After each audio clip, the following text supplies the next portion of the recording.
barely half of murder cases in the United States get solved. The national homicide clearance rate is at an all-time low, according to FBI data.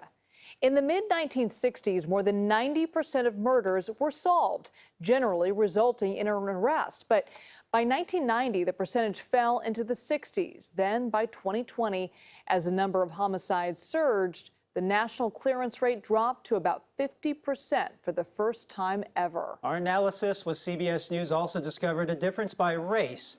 The national homicide clearance rate for white victims keeps improving. That's the blue line at the top.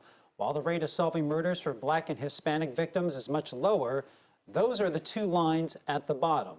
So what's happening locally? As KPIX 5's Wilson Walker reports, our investigation discovered two different stories on opposite ends of the Bay Bridge. It's devastating. It's devastating to see how my brother went out, and there's no answers to it. There's no answers, no answers. Elaine Marks Bell lost her brother on Christmas Day 2019. 61-year-old Jimmy Marks was shot and killed on a sidewalk along East 16th Street. Initially, police told the family they had leads, but no one came forward as a witness. 2.5 years later, the family is still waiting. You're just kind of out here wondering, where's the killer? What happened? This is going to be unsolved is it forever? Or, you just don't know anything. And that is the part of the grief that it just stays there. The Marks family is hardly alone as homicides have risen again in Oakland in recent years.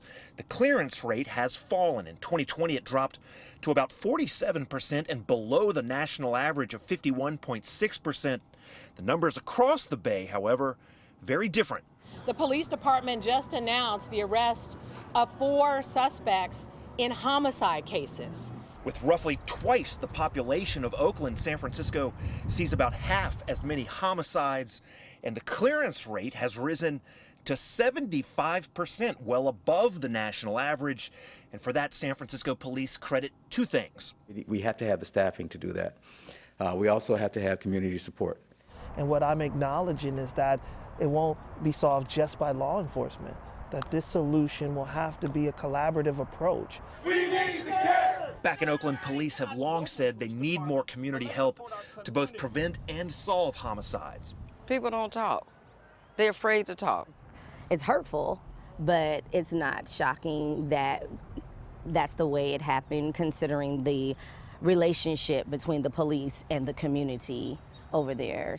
We're talking about using technology like surveillance cameras and deploying those. We're talking about addressing the witnesses, bringing more resources to witness protection, to support folks, incentives to come forward. Oakland Councilmember Loren says reducing violence will take long-term investments in communities, but short-term, he says solving murders can be its own form of violence prevention.